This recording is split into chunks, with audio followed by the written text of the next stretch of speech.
Walk with me into the fullness of a ruby moon, rising, rising, rising, falling, falling for you.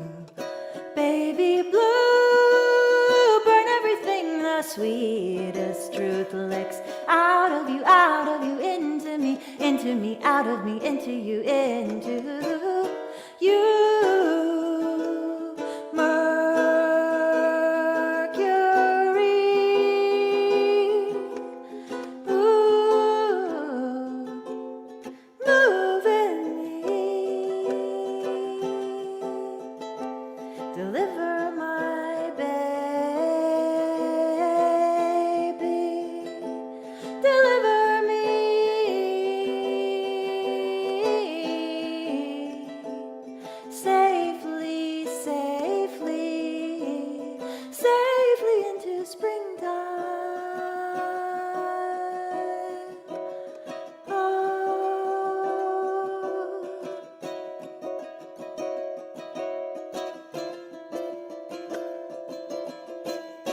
Talk to me through glass and plastic. Kiss my brain, semiconductor, symbol, synapses, memory space, fourth dimension. Breaking free, all of the futures opening, closing, opening, oh, horizons receding endlessly.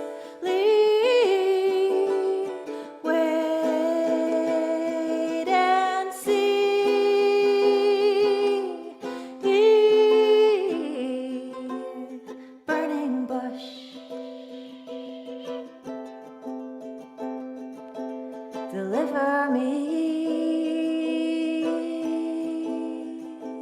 deliver my baby, safely, safely, safely into springtime.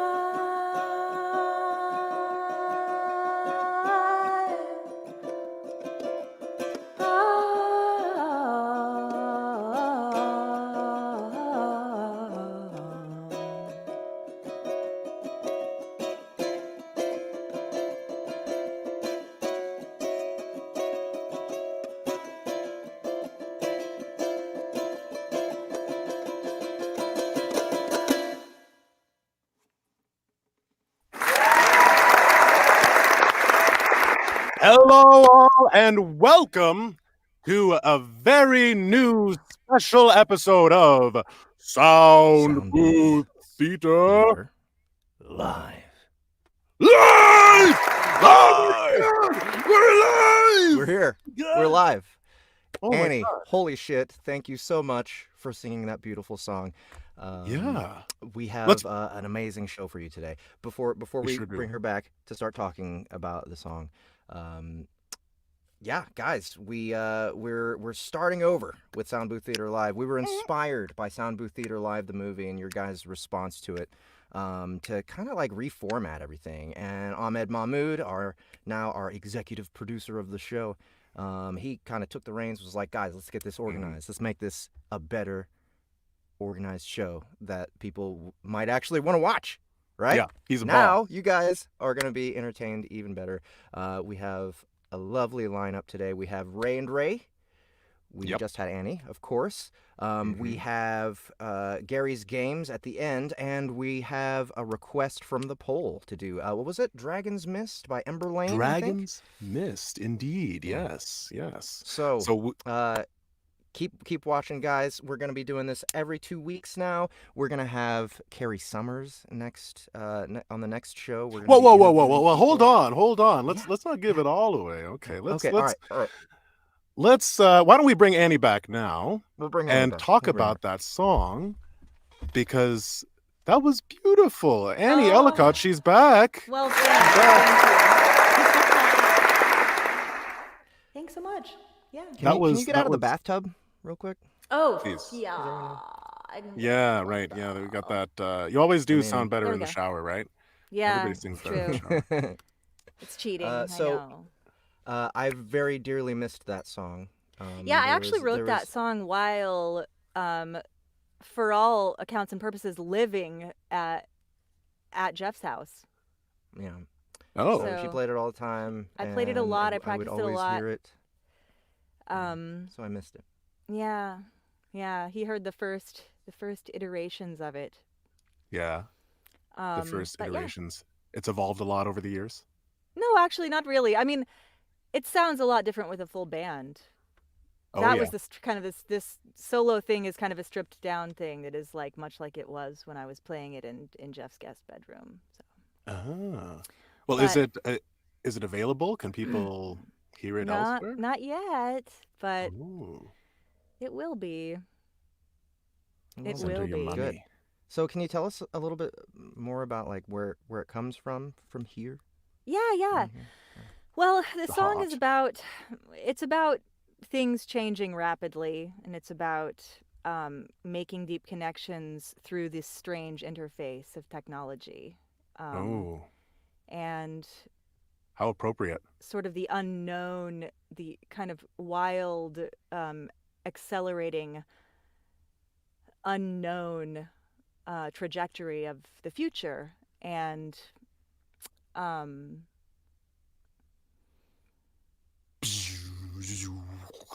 The unknown trajectory of the future. the unknown, the rapidly accelerating unknown trajectory of the future, and Doctor Who? just hanging on and having faith that things are heading to an exciting place. Not necessarily a good place, like a place that's going to be Well, You live in interesting. at exciting least. times. I think when you're dealing Interesting with times. Sure do. a complex system, such as Earth and all of its inhabitants, I don't think the words good and bad are Oh yeah. adequate. Well, thank you. Thank you. I've always thought that the actual rhythm of it and the chords of it, that it's almost never resolving. So Right. it has that kind of train feel. Right, it's like sort of like- it's like hanging a- on to a train. That's the feel I want, is sort of like an uncomfortable, like an antsy train ride into an unknown place. But also within it, you find ways of working around the static and the loneliness, and you do it through new and innovative ways. Hey, nothing wrong with that. Speaking of new and innovative ways, I mean, you're watching it right now, this entire show. How about we have one more round of applause for Annie Ellicott? Thank you, Annie. That was fantastic. You're going to be joining us later for Gary's Games, correct? And the Yeah, I think so. I'll Ember- be around. I'll be available if you should need me. I'll glass and be plastic around. And semiconductors, symbols, and synapses, and memory Ooh. space. Good. We'll need all of those things. So bring all of those with you Cool. when you come back. Beautiful. All right. Thank you, Annie. We're going to talk a little you. bit about the show in a bit. We're going to get to R&R very soon, but we have a few things to announce. Yeah, announcements. Yes, indeed. Okay, so first of all, Stephen Greenhouse, is he the guy that made Stephen Greenhouse. He made the image of the raid on what's it Litgar. called? Litgar Litigar, raid. Litigar. Oh my god. Litigar? Litigar, yes. Okay. Dude, I love It's so great. that picture so much because that's colors. one of my favorite parts of the first book of Everybody Loves Large Chests. It's just and seeing oh man, Cora illustrated in such a way. I don't know. What book is this inspiring. from? What is this? This is from the first book of Everybody Loves Large Chests. I see. And I'm not sure why there's so many monsters on the outside. Maybe it's because they were killed in this explosion and he doesn't want to show them. But I don't know, man. I feel like it's perfect. So thank you, Stephen Greenhouse, for Yes, thank you. making that illustration. Anybody else out there in the community that listens to Soundbooth Theater Productions or likes Game Lit a lot, who hangs out in our community, please post more stuff in our Facebook group. Post it in our Give us Discord. your art. We want your sweet Give art. us your art. We want and, it. No. and we'll use it. We'll use it for sure as a banner or anything. We'll display it. Maybe we should have displayed it on this show. Maybe we should have just. We should have, but hey, you know what? You can go to our Facebook SBTL group, and you can see it there. We've actually made it the banner. I reached out to Stephen Greenhouse this week and asked if we could use it, and he was like, "Yeah, this is great." So yes, you can check it out. It's a lot of fun. He also posted another piece of art of the Mimic. Is that Boxy? Yes, that would be Boxy, Yes. and it is equally silly and Also fun. fantastic. So check that out. Stephen Greenhouse, we hope that you'll make more art for us, and you are our community shout out of the week, which is the thing that we're going to be doing. A thing we're just going to be shouting out community members. So it doesn't have to be art. If you just like conversation, or you want to stir something up in the group that's not dramatic, we're going to stick to that rule of the number one rule of don't be a dick. But please, we want to see you guys in our group. We want to get to know you more. So if you have any fun ideas or games that you want to try with the community, feel free to post it in the group, and you might get our shout out of the week. And Stephen Greenhouse is getting a audiobook review code for his fantastic art. So whatever you want to do, please. Perfect. I want to hear from you. All right. So, looks like it's my job to talk about the new releases. Mm-hmm. So our newest releases right now are Life Reset 4, which will actually get a little bit more love in the show in just a few minutes. So I'll go ahead and pass over that. But you all know about Life Reset, and then also Shadow Sun 3. What is the name of this one? Is it Rebellion? Rebellion. Or was that second? Yes. Shadow Sun Shadow Sun expansion was Rebellion. number 2. I'm listing them backwards Expansion for some reason, and then Okay. Survival is 1. Right. So Shadow Sun Rebellion is out now. So if you guys have been waiting for those 2 books, go ahead and go grab them. And also very soon, we already submitted it, right? Infernal Bones. Oh yes, it's Infernal Bones. HTR.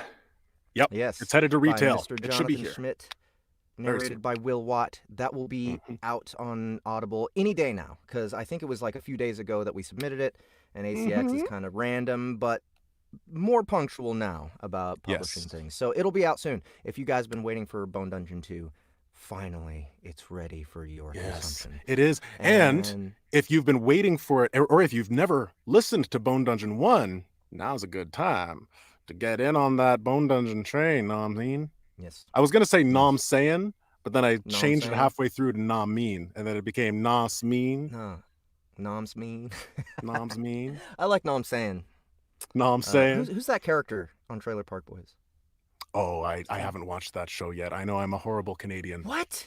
You're a terrible Canadian. You haven't seen Trailer Park Boys? Worst. I've never seen Letterkenny either. I know. Kill me now. I'm letting you all down. Someone tell me who the Nom Sayin guy is on Trailer Park Boys. While you guys are on that, we got another thing to get through. Do we have one more thing to announce? Do we have anything else to announce? Yeah, it's the winners. The winners! The drawing. Yes. Thank you. Emily would have killed me if I forgot. So she would have murdered your face off. Just my face though. The rest of my body would have been fine, but my face that has a separate consciousness would have been dead. So would you like to announce the winners, or do you want me to do it? Why don't we you go ahead. You go ahead and announce the winners. Then you tell people what's coming 2 weeks from now on this program. Yes, I will do this. Yeah, for sure. Yes, yeah. All right, so randomly, we have picked our winners of the. It was actually the newsletter sign up competition That's right. type thing where anyone who signed up to the newsletter right when we launched our website were entered into a random drawing to win an audiobook. 10 people are winning, and here is our list. Okay, and I'm sorry if wait, hold on, wait, I got something for this. Hold on, here we go. Ready? List them all right after this. Okay, Mikhail Egmark. Hey! Ryan Searcy. Hey! Joshua Rogers. Hey! Manuel Blade. Yeah, wow. How many was that? 5? I think that was 4. That's 4. Okay. Brad Hartley. We got Mr. Keegan Hyde. Hey! And sorry. We can't Where's count. the list? Where'd the list go? Okay. Oh no! No, that's not it. Where'd it go? Okay. Yes. Alan Bagley. Hey, Alan. Yes. Jeremy Messier. Wee. TJ Kohler. And Brandon Edstrom. Oh! We win. Or though, hey! Those 10 people, you won. So you'll be getting an email from us, I believe. Congratulations. Right, so... If you haven't signed up for the newsletter yet, what are you waiting for? That's the best way to be kept up on updates from us here on our end. We're such goofballs, man. You know what? You're a goofball. You're a goofball. I'm trying to take this seriously, Jeff. And you just, you're just monkeying around. It's hard. Not actually. It's hard. It's just my personality. All right. So, what's happening 2 weeks from now? Hey, 2 weeks from now. Hey, this is going to be a bi-weekly thing, the Soundbooth Theater Live. And next show is on the 27th of this here good month of August. And we are going to have a very special guest. A guest who has written many, many, many lit RPG books, and several of which have been narrated by Miss Annie Ellicott and the Soundbooth Theater team. It is the one, the only Miss Carrie Summers will be on the show.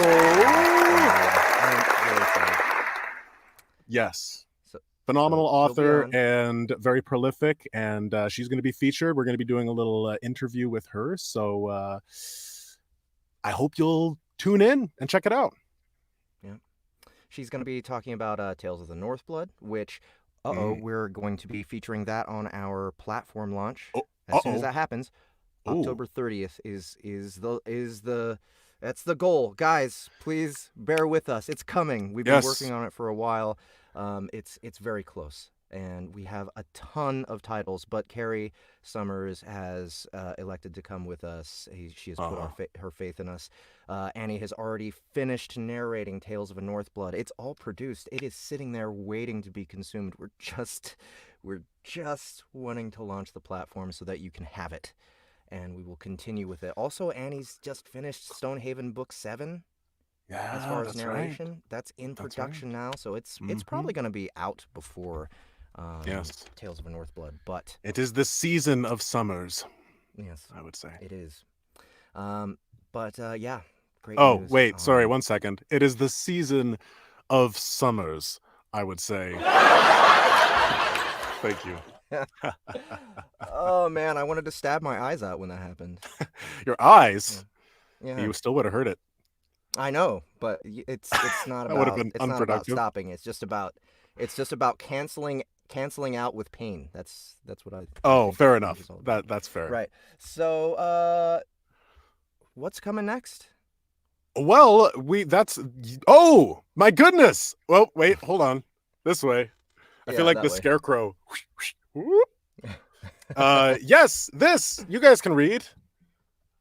The Lit RPG podcast. Our next segment is going to feature Ramon Mejia and oh, there he is, and Raymond Johnson. A little R&R.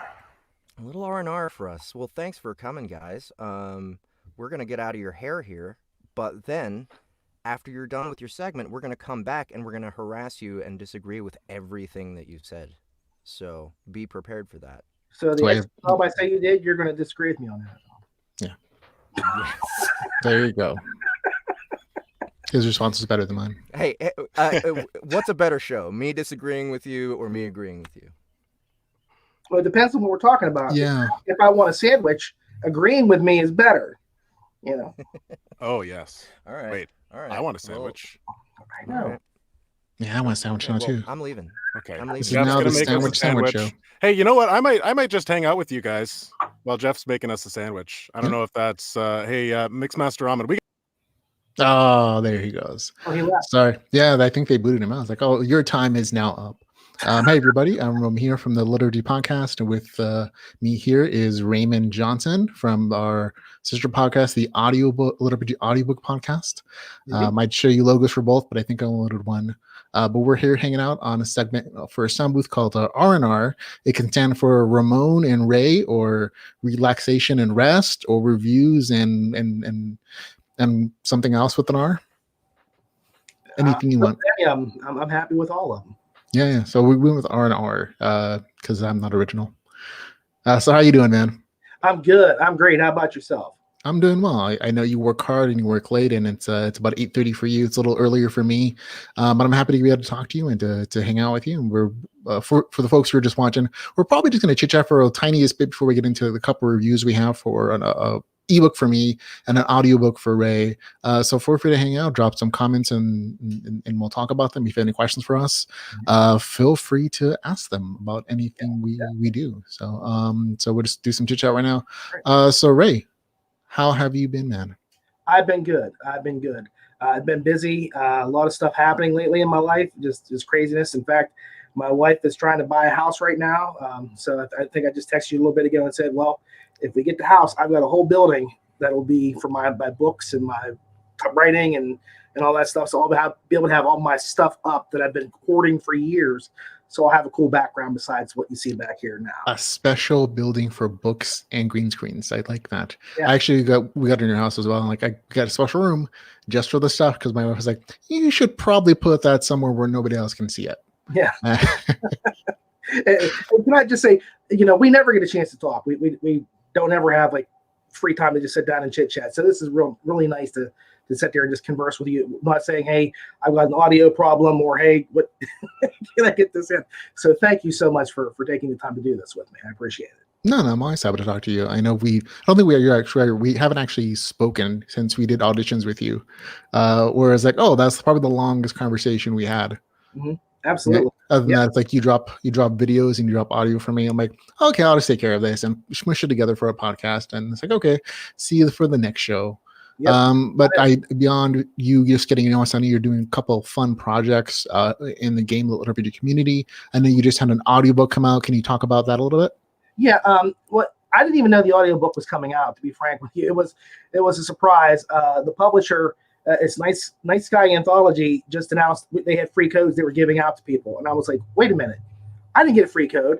And I helped write this book.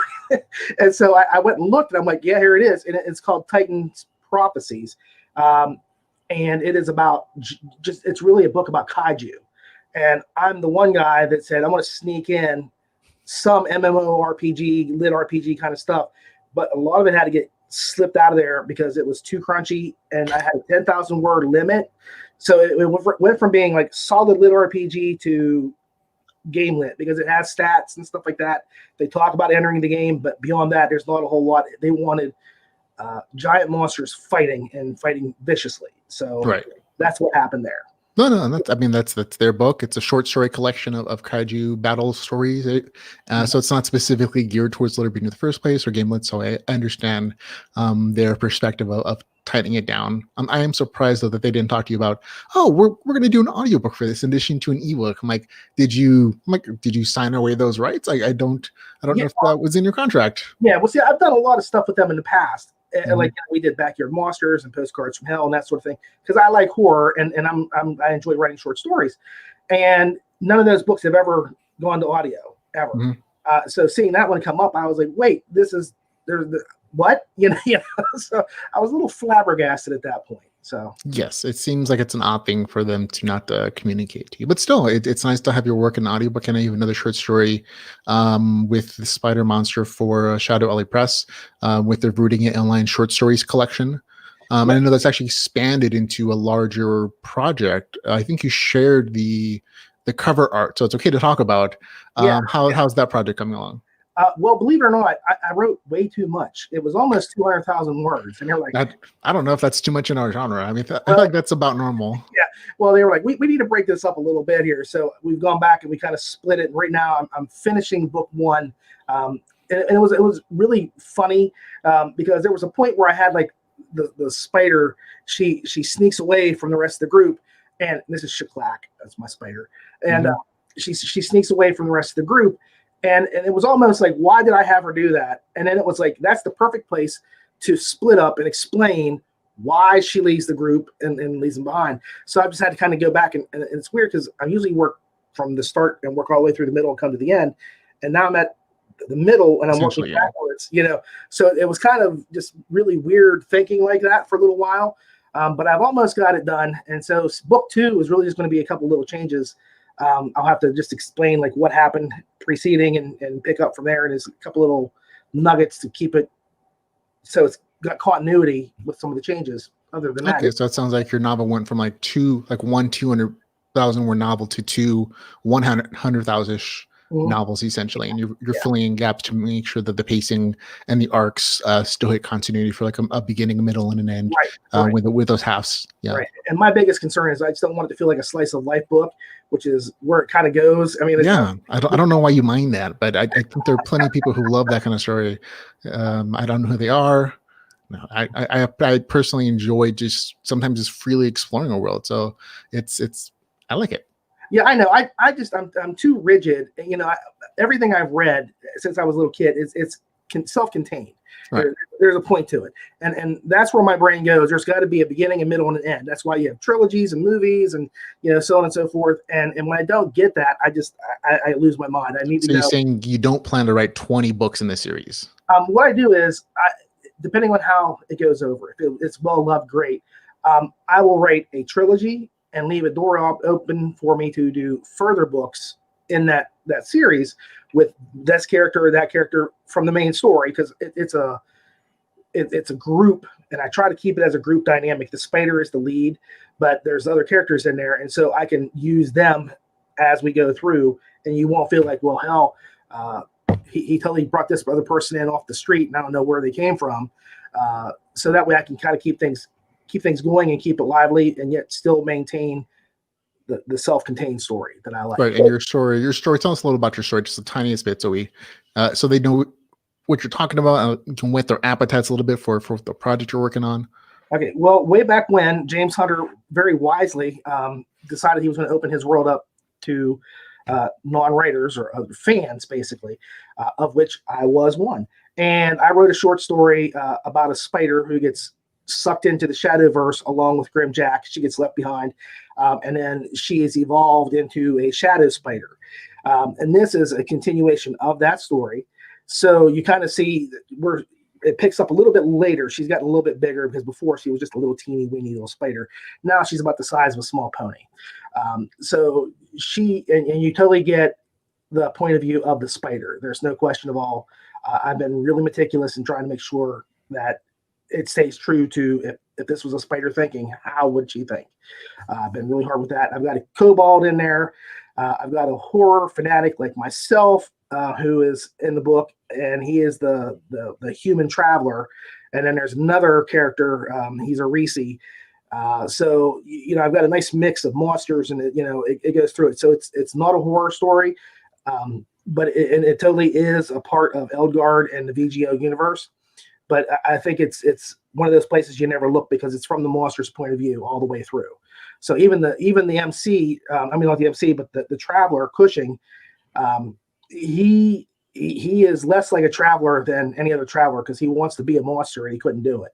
So, you know, he kind of like works his way into the good graces of the monsters and does things for them. So, okay, that sounds like an interesting story. I loved the short story when I read it. I was like, this, anything in my review was like, this could have totally be a full-fledged novel. When I read it, I was like, this is a Monster Evolution story, but it's set in VGO, so you can still expand into the MMO experience and bring in like actual players, and it could be this great fun story. And I'm happy to see that it has become not one but two and possibly more at this point. there'll be And three. yeah. And so your comment about the horror character, I was like, oh, that kind of ties in a comment from in the notes there. Restifilia Reggie says, my wife is in love with Battlefield Surgeon to my horror and gore. She would like to know if you have any other recommendations for books like that. And I don't know. I think Battlefield Surgeon is like a unique thing in game narrating. Like it's definitely one of a kind in combining horror and kaiju, that's for sure. Right. But I know Justin Donovan Brooks has a few other horror stories that are dungeon themed that I always talk about around Halloween. What about you? Have any recommendations for that? If I had to go for like the gory splatter punky kind of stuff, I would go with Matt Denman again with the Dominion of Blades. There's a nipple scene in there that just is as gross as you can get, you know, where they're doing things. And forgive me, I had to say it. Matt does like horror. Yeah. And that was one of the scenes like in Kaiju Battlefield Surgeon. There's a scene where he's got to drink this milk. And I totally lived that scene out in real life one time. Not exactly, of course, but I really, yeah. I drank really spoiled milk unintentionally. I thought it was the food I was eating. I'm like, there's really something wrong with this food, and kept drinking this milk, and I got so sick. So when I read that, I was like, my body was reacting to that scene. I was like, this was so visceral. This is what I look for when I read horror, when I read gore. You know, I want this kind of reaction. So it was real, and it was the milk scene of all things, not the mutilation. For me, it was the thing with the testicles. I was like, oh, that's okay. I'll just skip this. Okay, back to the story, and right. Like, oh, yeah.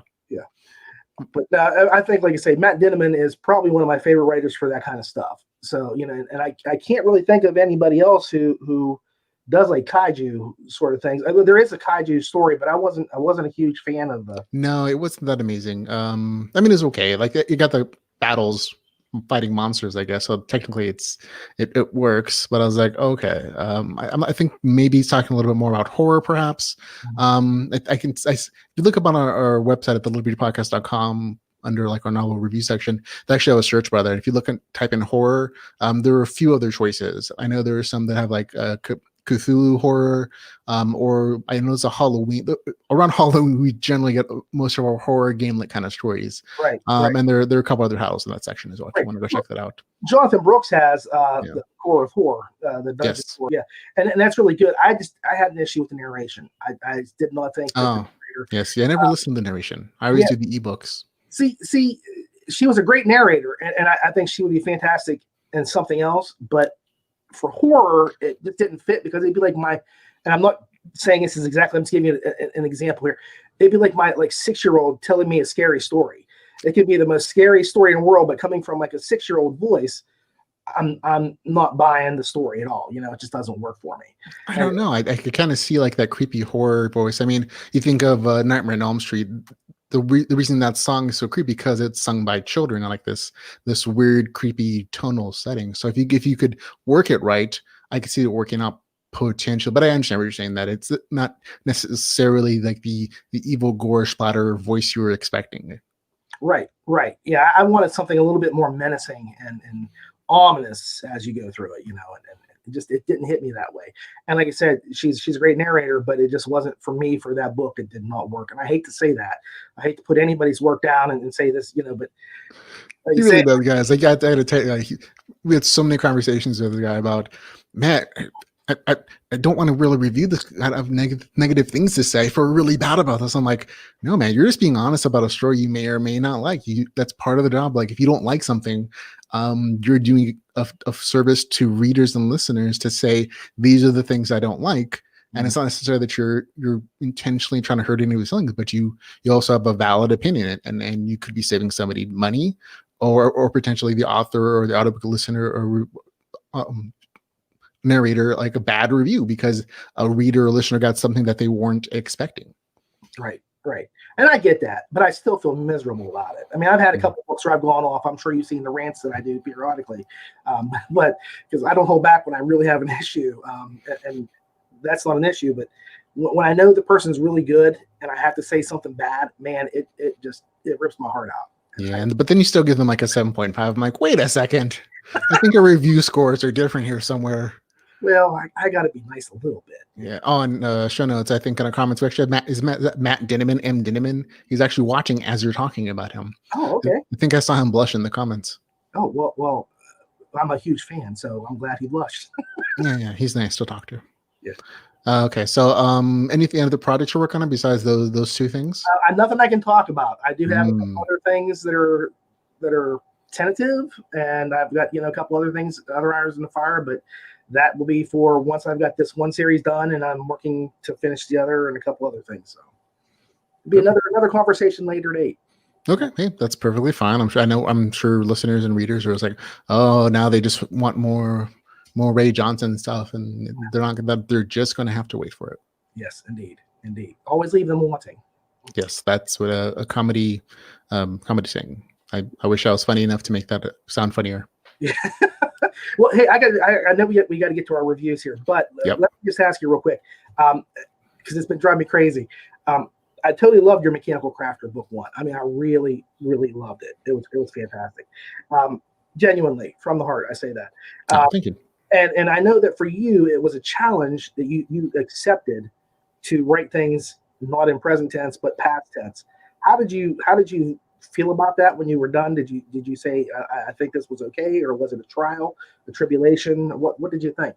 It was just a different way to think about writing for me. And this is something that comes up in the forward of like book 1, and that I was challenged by a friend of mine, Blaise Corvin, to write something in past tense so he could try to read something that I wrote, and I fulfilled the challenge for him, and it came out to do for the series.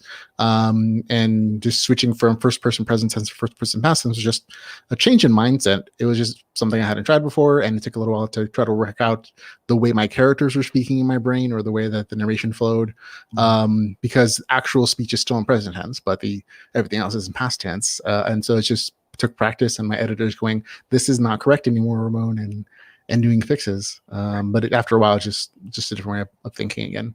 But now if I ever go back to any of the other earlier series, I'm like, I got to switch back. I'm like, oh, okay, that'll be fun. Yeah, right. So you were going to review Life Reset 5. So I am. Let's start off with Life Reset 4, though, so we do them in chronological order. Oh, that's on me. Yeah. So you're up first, man. I have a picture for you for everybody watching. Thank you. Well, I got to say, I enjoyed this a lot, and I was kind of shocked the last book. To me, it felt like it was a little rushed and truncated, trying to get the story to fit in. I think he was going to end the series at that point. He wanted to say, here's how it all wraps up nice and neatly. And I was very glad that Mr. Kuznets came back to this story. And I have to say, it kind of played out pretty much how I thought he would have to do it, with getting into the game and rebuilding and doing things. I said, he's got to do this, and this, and he did. And that's not a ding, because it was only the most logical thing he could do. There were good little flips of the story, and I really enjoyed his child's, how do I put it, arc in the story, and how things get, because I can't give away anything. I hate doing this, where I can't give spoilers. If you want to talk to me after the show, anybody, just give me a ping and I'll tell you what I think. But, there was a lot of really good things, good nuggets in it, and it leads into the next book quite nicely, I think. I think it really, really ties up what probably should have been the last book here, because I think because he usually wrote, like, the first book was like 24 hours long for the written listening, and the last one was a lot shorter. So I think this was kind of like maybe how he could have just put those two books together and ended here for book 3. He might have been doing what you were doing now, that he decided, this is a good place to split it without going into like 200,000 or 300,000 words. Right, and that could be the case. So again, like I say, this feels to me like the completion of book 3 more than a book 4, and again, not negative. It just really carries over the story really well, and it sets a lot of things up. I love the ending where he's finally getting himself established as a leader. So you know, and like I said, can't give spoilers, but yeah, it was really nice. I enjoyed it a lot. I mean, it's going to be like one of my higher scores, of course. And I got to say, Soundbooth did an excellent job. The sound effects, the music, everything. I didn't have any issues listening to it. I enjoyed it totally from start to finish. And I was like, that was a very smooth book. It was a very quick listen, even though it was, over 14 hours. So I enjoyed it a lot. No, I absolutely agree. I only read the ebook version of this, so I can't speak to the narration quality. But the story itself felt very nice. I think I disagree with you a little bit in that I didn't feel that book 3 was necessarily rushed. It just felt like a natural conclusion. I know there were some points that were like, oh, he's really tying off these storylines to make sure that everything feels complete in case he doesn't continue on in the series. And I know I think I talked to Shimmer about this. I wasn't sure if he was going to continue at some point. I know we did some other projects in between book 3 and 4 at least. And so when book 4 came out, I enjoyed the switch because it very much became more of a larger scale view of the game world. It includes more town building. The book 4 and 5, I'm thinking this Dark Arc is going to have a lot more town building. There's a lot more realm versus realm kind of conflict between the monster empire and the human empire and all those other players in there. And so I definitely appreciated the expansion into that area. And a lot of readers were like really anxious for that type of gameplay to expand. And it definitely does in book 4 and in book 5, which we'll talk about a little bit. But in book 4 in particular, with that there is a lot of good progression in that respect, which I think readers really enjoy. And I also liked the introduction of that and the development arc of his daughter, which is something that comes up in book 3. So it's not like it's a spoiler for anybody who hasn't read any of these books. If you haven't read any of them, you don't have no idea what we're talking about anyway. So it's not a big deal. Like, go read these books anyways. They're always listed in Little RPG podcast as 8, 7, 8 scores out of 10, and that they're good or great. I've always enjoyed all of them too. Right. And I'm glad you did say it was his daughter, because I didn't want to give away that little tidbit. But no, I think she was one of my favorite characters, especially when she and he kind of had this little face off to prove like how good she is to go out to the fight. And he's like, well, if you can take this sash, we'll talk. And yes. that was a really good, in your face kind of battle between the father. So it'd be like something I do with my kids. Only I just smash them in the face and say, "You're done." You're like, you are too small now. Yeah, exactly. SWAT. But it was a nice, and it was very touching. And again, I think that he just really, and I didn't want to say book 3 was less, but it just felt to, like you said, he was tying up loose ends. And before, he would expand on a lot of stuff and take his time with it. And it was like he'd just get to this village, and then it was like, boom, I got the Minotaur. I'm out of here. I've got this, and it was like, wait, what happened? So that's where I was kind of like, oh no, well that actually comes up in book 5. Like, there's a recall to that it's definitely meant to be a teaser, and it develops a lot more in book 5, and that there's that expansion stuff we're talking about, and that he's conquering other towns and to expand his monster empire. That comes up again in book 5. Okay. Like I said, it just felt very truncated to me in some spots, like he was just trying to tie stuff up, like you said. And I just said, well, man, I realized he's trying to conclude this, and I thought it was going to be a longer series. So when book 3 came out, and I thought, this is it. He's done with it. I was very sad. I even said the thing, I'm very sorry to hear this is the end of the book, but I'm glad he completed the story, and I appreciate that. I really appreciate when authors finish a story. I really do. So I just, like I said, it was very enjoyable. And like I say, SBT for me just really tore this place up. I mean, they burned down the house when they put this thing on. I mean, they really just did everything 100% right with this story. I just loved it. And of course, I can't listen to this story at all because for 2 weeks afterward, I go around saying shadow crap, because my wife is like, what are you talking about? And I'm like, you would never understand. So, it's just one of those things. I can't stop talking like that for a bit. So, yeah, it's a good sign. I've always enjoyed Soundbooth Theaters raising the level of storytelling with their narration work. I for me particularly, I loved when Jeff Hayes cosplayed as the main character for the series. He actually cosplayed it for Dragon Con one time, full gear, green makeup everywhere, a staff, and he literally did the voice the entire day, much to the detriment of his dating career. He wanted to date like that, and he didn't operate character once during the date. And I was like, dude, I'm sure it's okay about it. She's not, she'll understand. He's like, no, it's art. I'm like, oh, okay, good luck with that.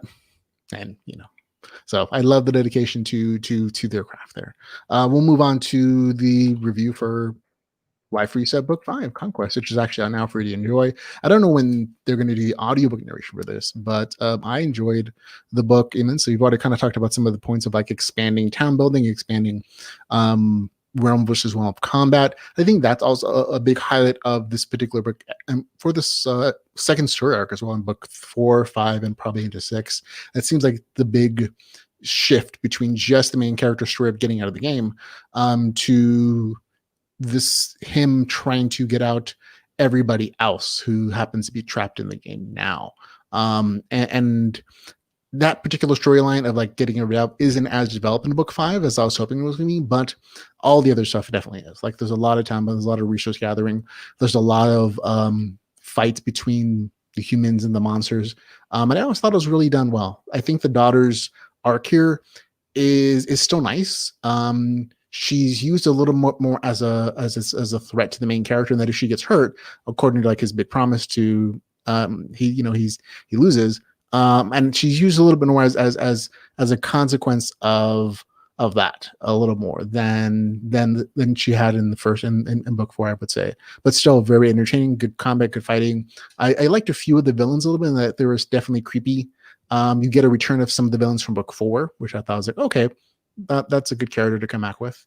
But overall, it's just like another fun story. And I've never been disappointed with anything that's been done in the series. So this series is always, for me at least, always like an easy review. I can always like just sit back and not have to take notes and be like, I'm just going to enjoy this reading. And I think that's always a mark of a really good series. Right. Absolutely. Oh, and there we go. We're too long. I fucking disagree. It wasn't even a date. Are you kidding me? You're not. It was a chance Yeah. for you to have a really good time, and you still blew it. I did have a good time. Oh, And yes. I met her the next day. So Mhm. you know. Yeah, you could have gotten breakfast with her, man. Instead you could have gotten breakfast. I'm just saying. I did not say it's art either. Make her laugh. Make her That would've breakfast. been out of It's character. art. I know you definitely said that. I mean, if it's just a memory now, weren't there. so You weren't there. I'm just making the memory how I want it. I was And at the I group. like- Like he literally had a group of people who were like rooting for him and trying to get him, to talk to They somebody. did well. I did. Yeah. I did better than you guys make it out. I don't recall that happening being the case. No, because we were getting real time me streaming her the next day. from the other like- guy in the date. He's like, oh man, Jeff is just searching for this bar from a car somewhere for some reason. He's just dragging us all over the place. Like she just wants to go back to her place. Why can't he let us go back to her place? Well, I have a big surprise for everybody out there, because not only did Jeff do this really embarrassing, awesome thing, but there was someone there with a camera. That's right. We have live footage of Jeff. No, we actually don't. I'm We do have sorry. photos. I gotta say, I got we your have photos of this. expectations up, but yeah. We have Well, photos. thank you. Yeah. Thank you, Ray. Thank you, Ramon, for a little R&R. I think we all needed that. We did. I definitely we did. Thank you so much. One more thing, Ray. Because you said something about not even realizing that something else, one of your audio things was being made. What was that? Was it another Shadow Alley thing? Another? No, it was.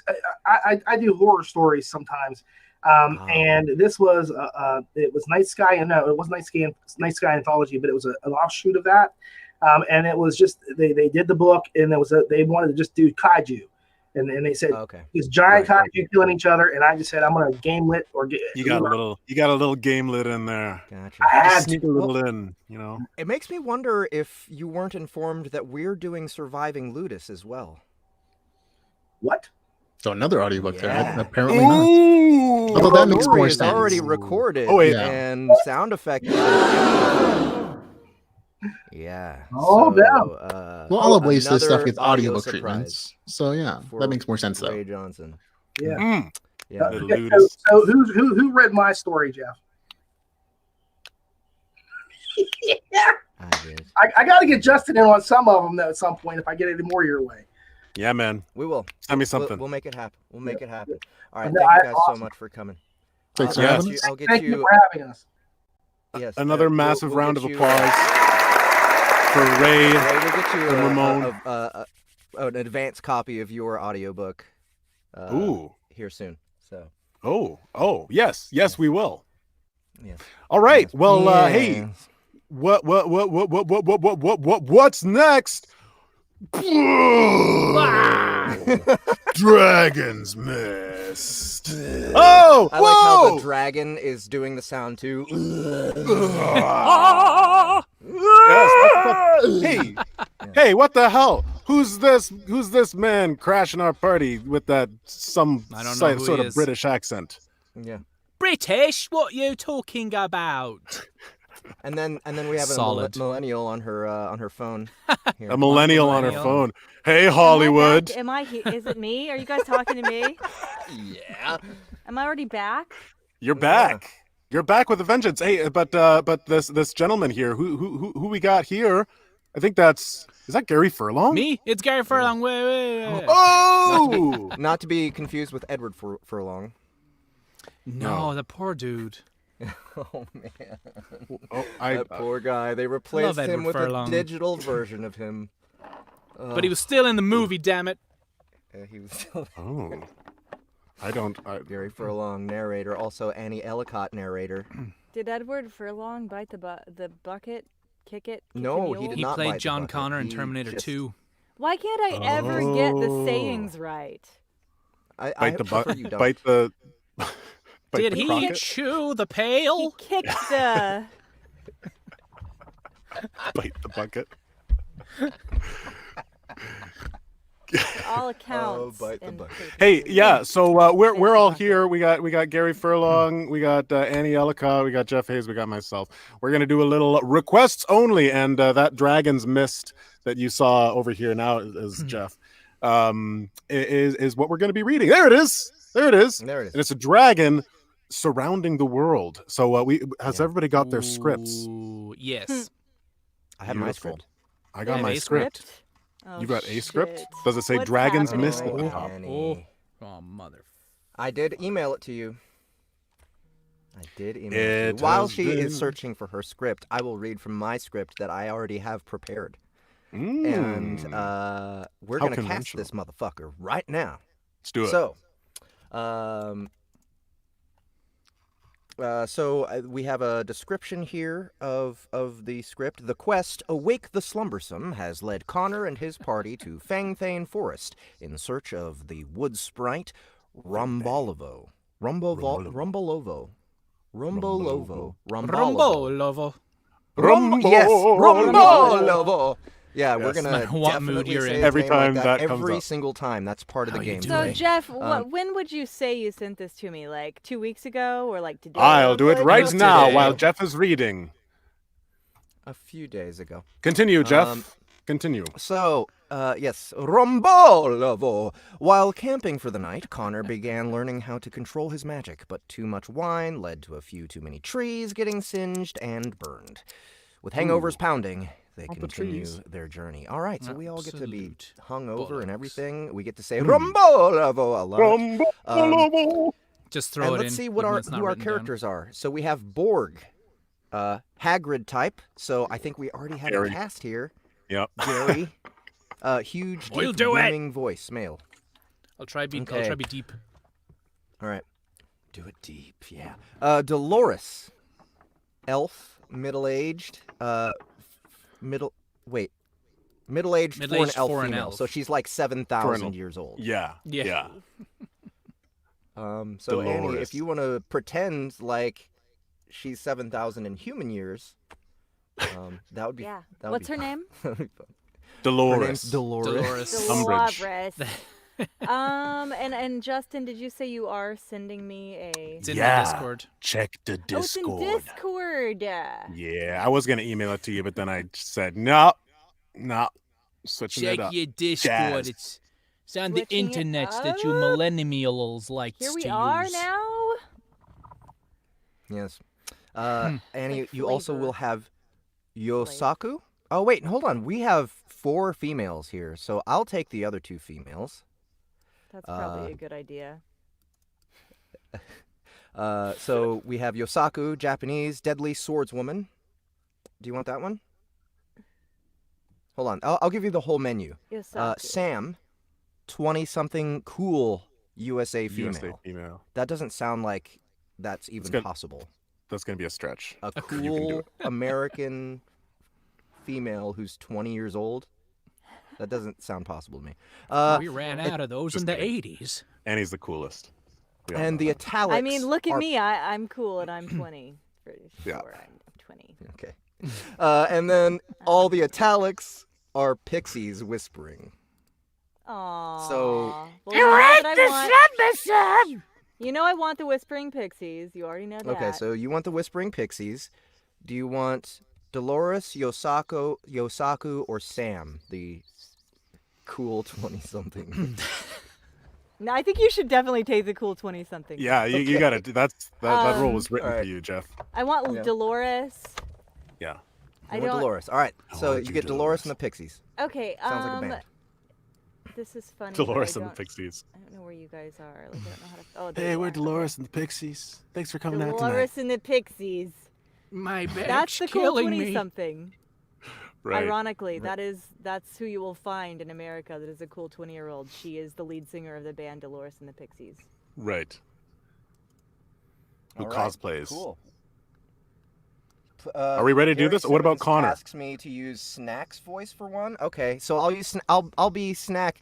Hey, you know what? Snack could be a cool 20-something American. Yeah, why not? So we'll do it. Didn't All right. say 20-something what? Other than American. Well, no. Okay. USA and female.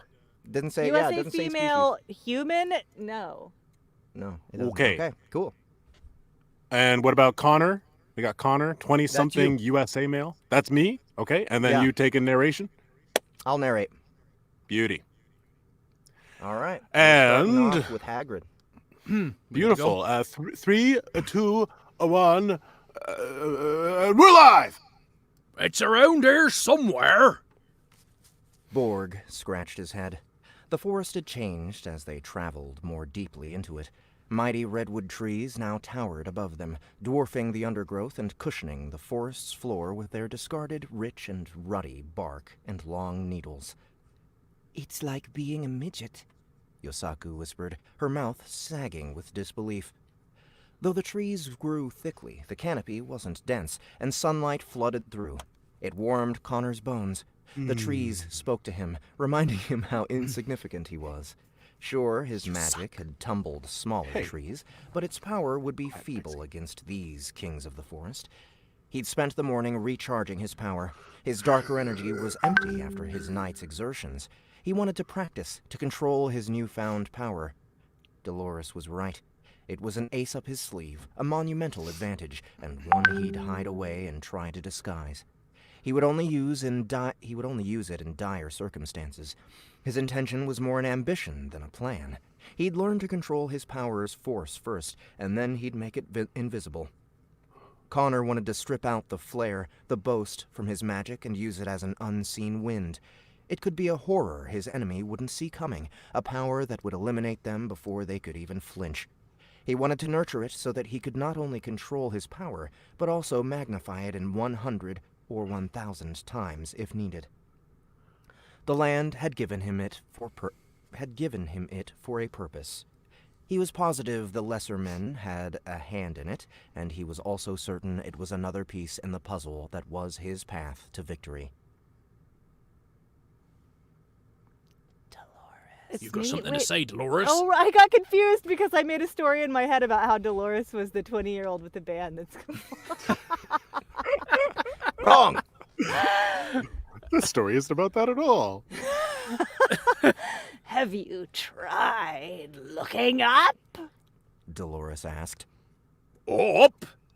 Borg boomed. Why would I look up? Because Rombolovo may well live in the forest's canopy.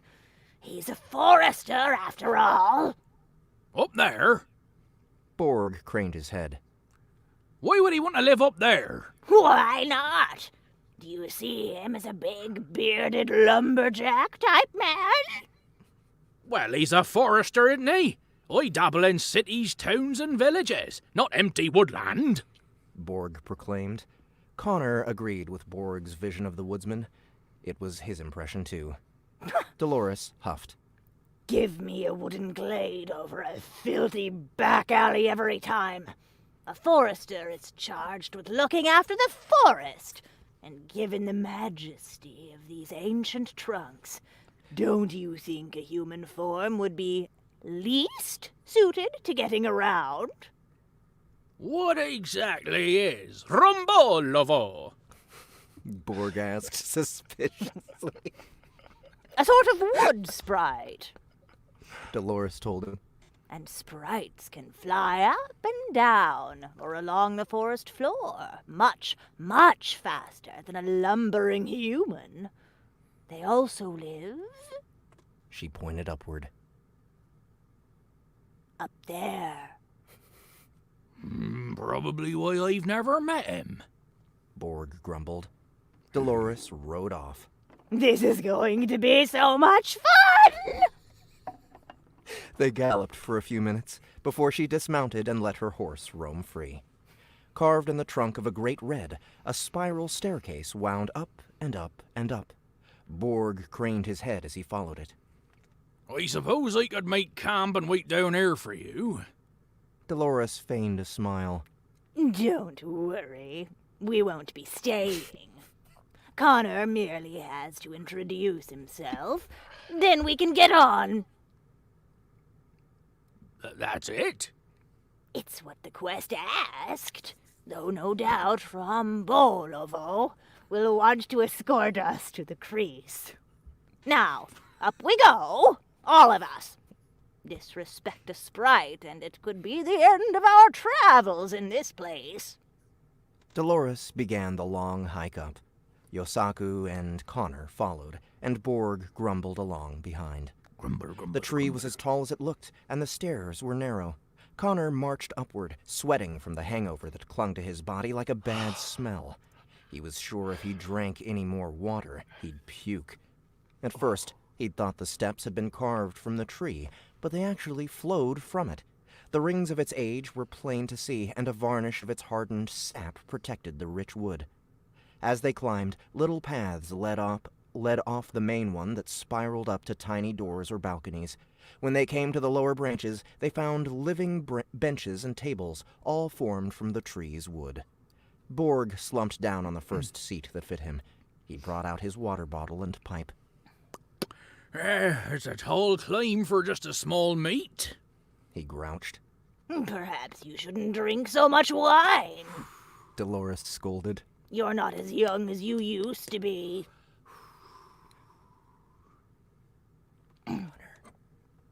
Oh. He Oh, puffed on sorry. his pipe. No, sorry. Had He to puffed puff on his pipe. That's my fault. A completely daft statement, as none of us are young. Besides, if we go to the lowlands, I'll need my drinking boots seasoned and ready. There'll be no hiding down there. What's it like? Connor asked. You keep alluding to it being rough and ready, but what's it really like? Borg grunted. Portsmouth is next to the sea. All towns that face water are strange. It's like its folk are tinged with a special kind of madness. It's rowdy, it's Ooh. decadent, and superfluous and deep at the same time. Huh. All right. I've heard the sea heaves and sighs, that it's in constant motion like breeze-blown leaves in a confused wind. Borg cocked his head. You never been to the coast? Dolores shook her head. I've lived my life surrounded by green and wanted for nothing more. Had you not come, I doubt I'd have left my little vale, and I doubt I would be missed much. You were content doing nothing? Borg chided. I was content living. Some of us don't strive for a better life. Mischief filled his eyes. But you did come, didn't you? Something pricked your interest. Both turned to Connor, who barely listened. He drifted away from the world again, concentrating on the rise and fall of his dark energy, wondering what bargain he'd have to strike to make it obey his will. Dolores nodded slowly. Something tells me he'll need all the help we can give him. Who will? Connor pulled himself back from his depths. Doesn't matter. Dolores said. Shall we? Yosaku was already on her feet. This sprite, what is it? About 1 inch high, little wings, that sort of thing? Dolores cocked her head. Not quite. Put your pipe out, Borg. You know how much wood sprites hate fire. She turned to Connor. And smarten yourself up a bit. That old drow gear is nothing but tattered rags. That old drow gear is nothing but tattered rags. It's good you don't rely on it for too much defense. Its influencers are waning now. You need something more regal, something more assertive. I think that's Connor. Oh. I think Yosaku had a question, but then... Oh, did she? Then Oh, find yeah. me... Yeah. Okay, Oh, then find me the dragon flame armor. Dolores laughed, patting him on the shoulder. No, see? No, that was supposed to Silly be me? boy. Connor, yeah. Oh. Oh, then find me the dragon flame armor. Silly boy. No one wears armor all day and night. It's just plain clunky and not suited to wandering around. You need something more adaptable. Connor shrugged. I can't wear what I haven't got. I can't wear what I haven't got. I can't wear what I haven't. I'm hungover. She huffed. A good point. Best get your weavers and spinners fashioning you some fitting garb. Follow me. I know Rombo, so the introductions would be best coming from me. My weavers and spinners are under Xandafrey's instructions. She wants the army to look like living flame. Dolores scoffed. She would. Got a high opinion of herself, that one. As they carried on up the stairs, the branches grew stouter. Some of their tops were flat like small pathways and meandered all the way to the boughs' ends where the leaves shaded small huts woven like huge birds' nests. Folks live up here? Where'd it go? Connor asked. Mostly pixies. They left the underground when the drow took it over. The drow didn't have the correct sense of humor to mix with them, if you know what I mean. To mix with any, Yosaku said. I should know. I don't think one cracked a smile until Connor turned up. Then, you know why the pixies shifted, and shift they did. This place couldn't be more removed from their ancestral home, but it suits them. What's the point in living underground if you've got wings? Aren't pixies supposed to be small? Connor asked. I mean, like, really small? Like, about 6 inches small? Those nests must be 4 freaking feet tall. They were once, but the outside agreed with them, and they thrived and grew. Now, well, they're not much shorter than you. Really? Cool. But they've still got wings and fit bods. At least I hope they have. I think that's a good place to end it. Is it? It's Oh, done? man. No, we Is that a strange term? I'm kind of Fit having fun. bods? Let's keep on going. I'm having fun too. I'm having a blast. We got more to Yeah. get to, but little interlude and we'll go on. So, wow, that's okay. All right. So they got some fit bods, but what was the name of the one in Peter Pan? She was nice looking. Tinkerbell. Is it Tinkerbell? Yeah. Oh, okay. Well, that's actually a line that I was saying. I was jumping right back into it. Oh, fuck. Ah. A good-looking 6-inch fairy. I don't know where I am. I'm Yeah. just reading random words. Okay. Well, we're gonna come back. We are doing a little interlude. This is a As perfect soon time. as you were like, we're done, I was like, oh, good, I can turn my brain off again. And I couldn't. I actually couldn't. Okay, no, we're Thick thoughts. we got Mixmaster Ahmed in the wings saying we're gonna cut. We are cutting. Thank you very much to I'm getting the shepherd's crook. our author, Dragon's Mist author. Ember Lane. What? Ember Lane. Thank you, Thank Ember you. Lane, for requesting. We need to put another request poll up, so make sure to check our Facebook group to see what's next. I mean, we still have the list of everything else that's been up, but now we're doing one request every 2 weeks again. So instead of 3, it used to be requests only the show, but we don't have time to do 3 anymore. So it's just whoever's on top. Yeah. Their request done. So make So if sure you're any an author. authors or any fans who request certain things, make sure you're bringing an entourage of people with you to vote on that shit, to make sure That's right. yours is the one that gets read. Shannon Bring 'em all Pimlick says, in. the faces everyone is making makes me wish that there were visuals for audiobooks. And I think Hey, maybe we should do Yeah. that. I was thinking we maybe we should could just- make some bonus features, Could we just make an entire audiobook that has Is also us- filmed. It's also filmed? That's never been done, but Or just Be stills. interesting. Like You didn't hear it here. I think we need to do like a distilled version, like a sort of like a director's cut, no, special features. Remember when Yeah. DVDs had the special features and they were little the bonus making things? of. Yeah. So you come up with the best lines and Yes. We should release a DVD because no one has the ability to play them anymore. right. It would be Yeah, like a yeah. Cool. super conceptual art project. Yeah, Like we're you gonna can make buy this the thing that DVD. nobody can ever look at.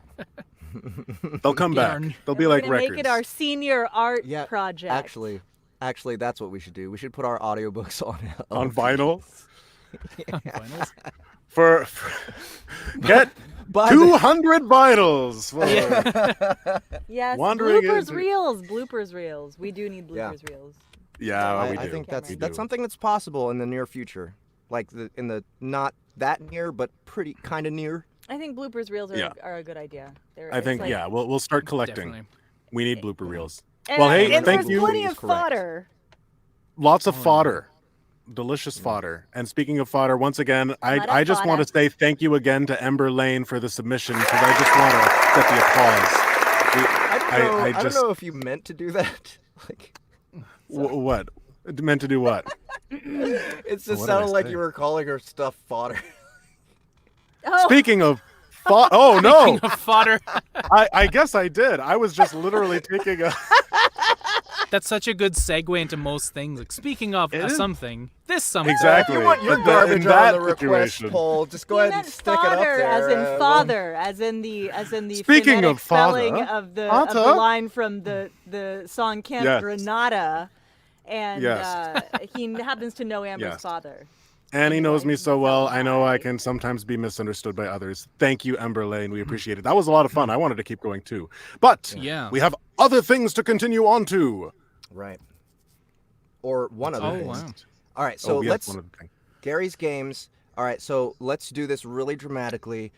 Isolate Gary and Gary, Gary. get really Slap so get Tinkerbell really can live. intense with this rules reading Yeah. thing. God, no, We want to know what it's all about, Gary. Please. I wish I had something to cover my head. Like a Translate. bag? Oh, like for a cloak. Yeah, just to look really ominous. Huh. All right, This Ahmed, game. kick us out so Okay. that Fuck off. Hi. Welcome to the game. Okay, this game is going to be called The Translator. It's going to have 3 players. One will be the interviewer, one will be the translator, and one will be the expert. The expert will talk to the sorry, I'm fucking it up. The interviewer will talk to the expert. The expert does not speak any language known to this planet, and the translator is the only person who can speak for the expert. So, the expert will speak gibberish, the interviewer will ask many questions to the expert on a topic that we can now pick, and if you have any suggestions in them comments, let us know. And yeah, then the game will ensue. Hopefully, it will be funny and you will laugh and slap your thighs. That was my epic explanation. Ooh, All right. that's epic. Oh, yeah, I like this. I like this too. This could have been dramatic. Maybe next time we'll just do this. Yeah, like, And I then mean, like, definitely bring a blanket so that you can use it as a cloak, and then a flashlight so that you can. Oh yeah. Turn my light down and be like, Oh, Hi. yeah, there we go. "Do you want to play a game?" Okay, so Okay. what's Thanks, the stranger in a expert? van. What is the Sounds like a great ladies idea. and gentlemen? What is the expert an expert of? Yeah. Does anyone have any ideas? I have one idea that I can put forth if the comments are not lighting up. But if you have any ideas, let us know. We'll give you 20 seconds. An engineer. An engineer of what? Of what? You can be an engineer of anything. It doesn't have to be a thing that exists. It can be a silly thing. Right. It can be an engineer of, or we could go with what we could be. It could be an engineer of the brand new Tesla toilet, which is the a Tesla combination. toilet. Yes. I like the Tesla toilet idea. Should we go with Tesla toilet? Yes. Let's do it. Okay. The Tesla anyone- toilet engineer. Does anyone have a particular part they would like to do among the cast? There's only 3 can play. We'll have an interviewer, we will have the expert, of course, and the engineer of the Tesla toilet, and the translator.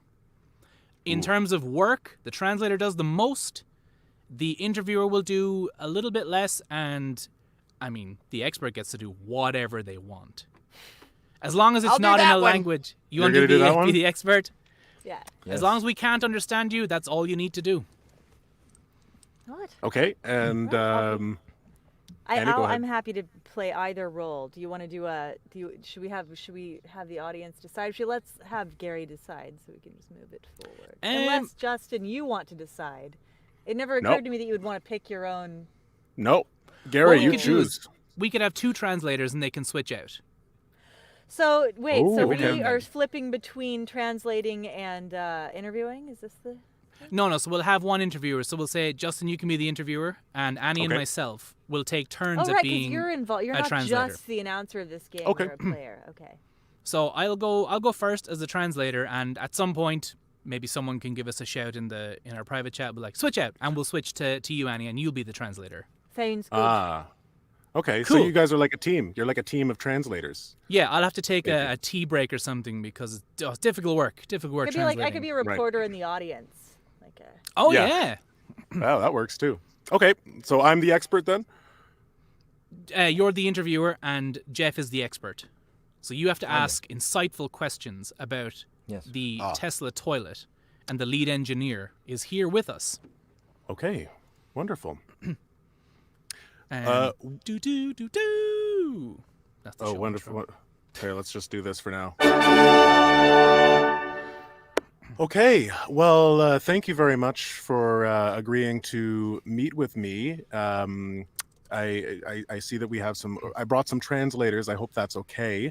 Very, very excited to learn more about your brand new design. I have to say, it's absolutely beautiful. Please, would you be able to tell me why a toilet? From Dom Log first, Red Black and Dumb Dog. One sentence at a time, please. Sorry. Oh. Just to give my translator some time. Oh, okay, yes.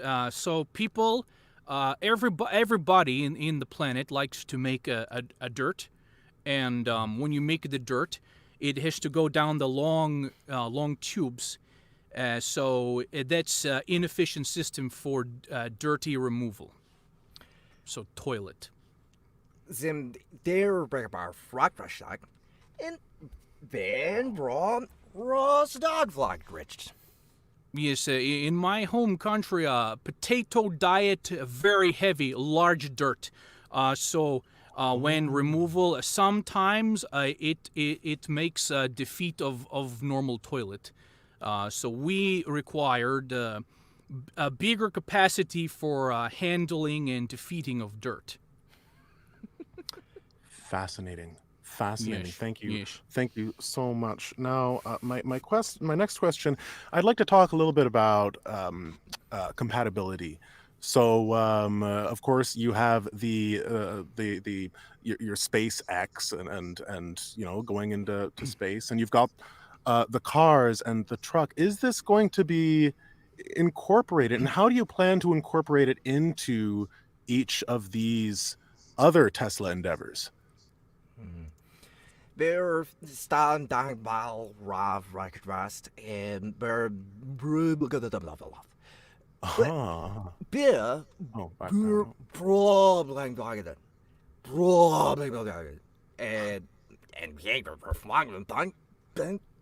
thing.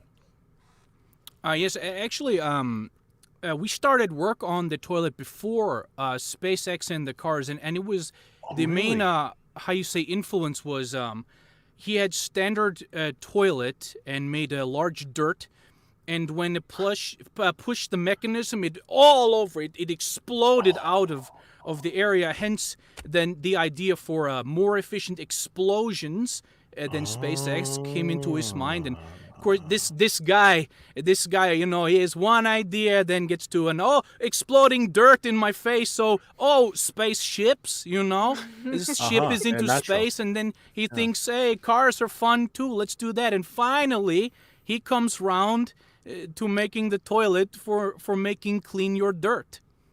Wow. So it all the origin story there. This is absolutely fantastic. Yes.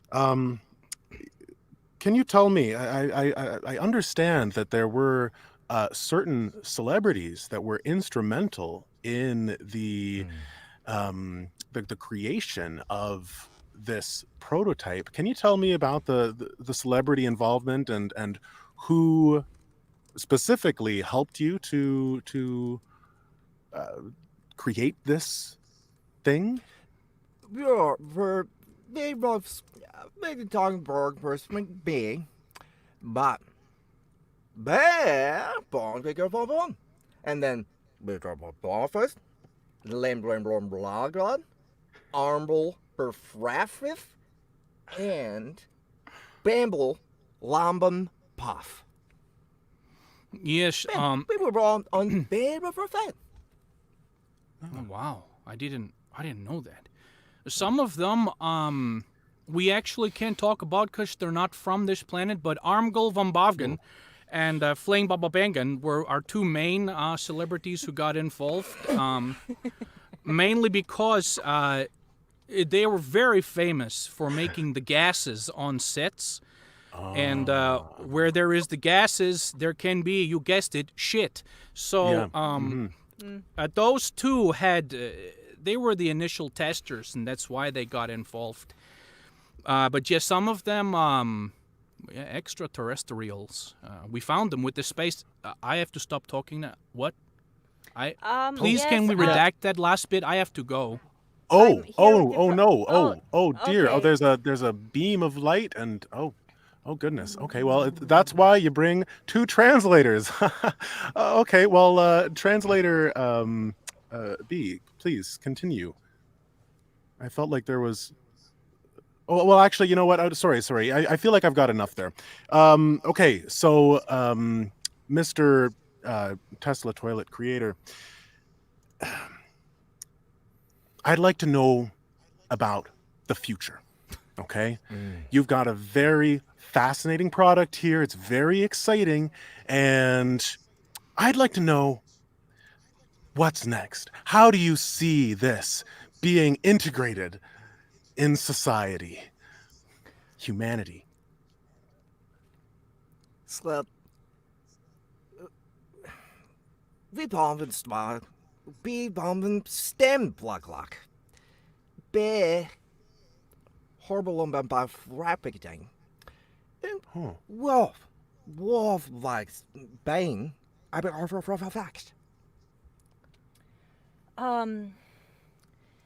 It was one of our greatest difficulties trying to figure out how to turn shit into something that could really be a positive force for humanity. Oh. But when we started thinking more outside of the box, and looking up into the atmosphere, we realized that within the ionosphere there is very much electromagnetic magic happening. I don't know how to say. It's magic. It's like magic, but it's scientific in magic. It's like it's like when it's the change of the elements from shit to gold. It happens in the ionosphere, and so if we can blast the shit high enough and how do you say spread Yes.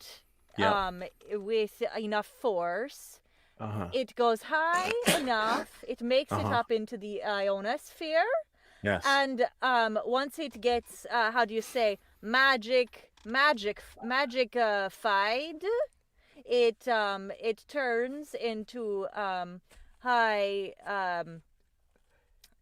quality golden electromagnetic communication vehicles from extraterrestrials onto this planet.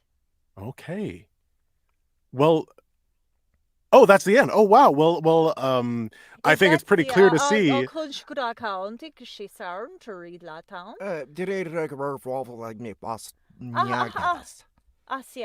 Okay, so we have communication then, the network between us and the extraterrestrial stars from the other planet, and it gives them a much better reception for viewing our planet.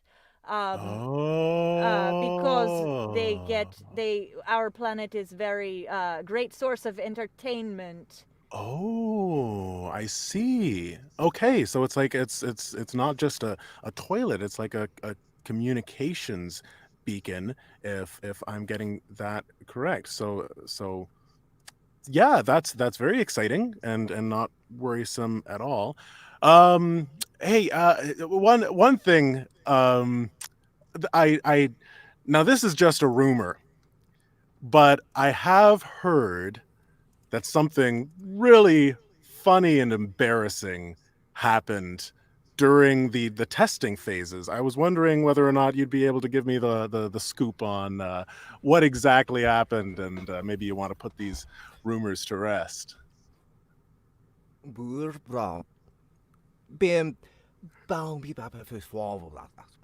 But Bim, bigger than his sock. Ring, ja, baby, form, I can break a beer ball. I'm a bumping thing in socket bosh.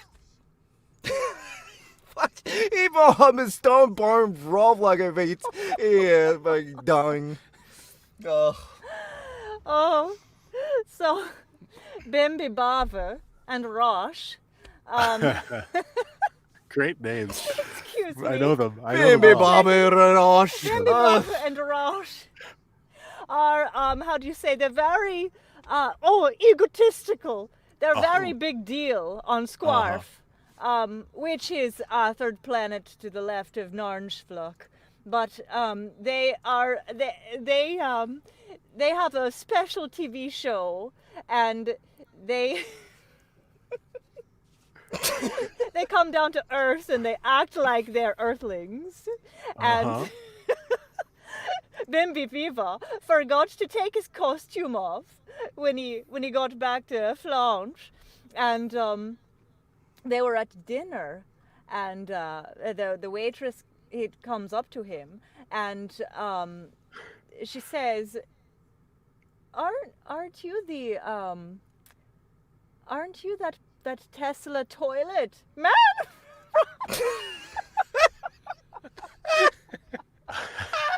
He has to explain to her that he just does the commercials, that he's not him. Oh. Not him.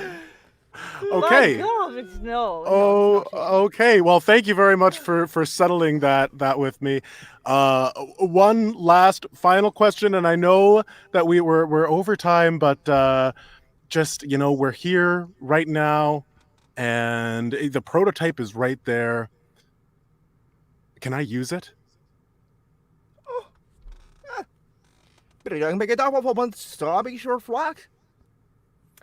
Yes, he says you can use it, but you will be it will be documented and broadcast for the entertainment of many galaxies. There are so many third parties involved that it is not possible for you to know who will have access to the video or how it will be manipulated, but you are welcome to all of the experimentation that your heart desires. Okay. Well, thank you so much. Thank you again. Thank you. From Julian News, my name's Justin, and I wish you.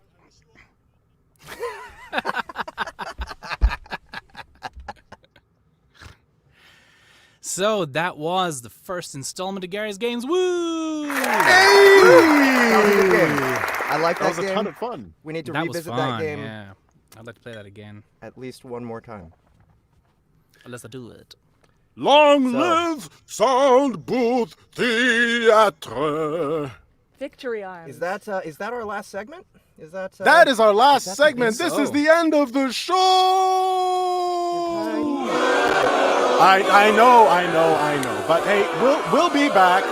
Oh wow. See, I just assuaged the audience with some beautiful art. This is the art. Yes. God, look at that bra. Look at that bra. Look, I thought it was a on bow tour. tie. Incredible. That bra is upside down unequivocally. Isn't that? Thank you very Oh, much, Stephen Greenhouse, for that bit of art. That is Once really again, an amazing piece of art. if you who's watching I want a this, T-shirt. I want a T-shirt with that.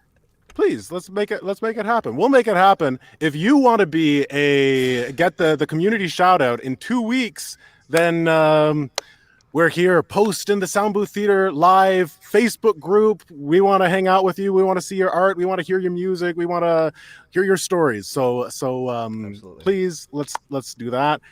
We've got a little music that might be coming up at the end here that I believe Mr. Hayes is getting ready. Another reminder, 2 weeks from now, we've got Miss Carrie Summers. Guys, you got to tune in to see Carrie Summers. That interview is going to be fantastic. You have tons of questions for her. Bring them all. I'm not sure how that's going to work if she's taking questions, but we'll find out.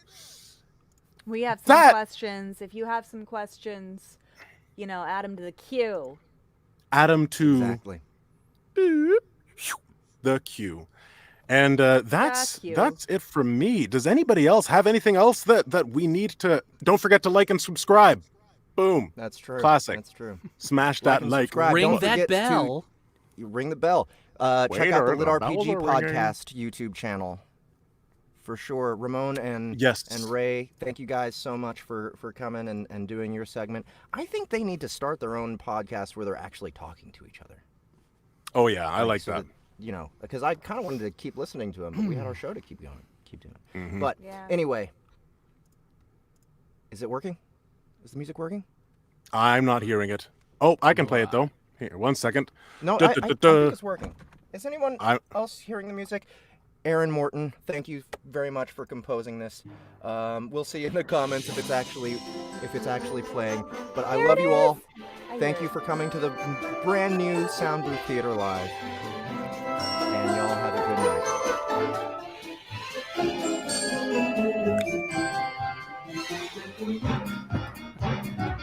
This is great. This is the post show. We're supposed to be not live. Yeah, this is where we turn off the lights. There we go. Oh yeah.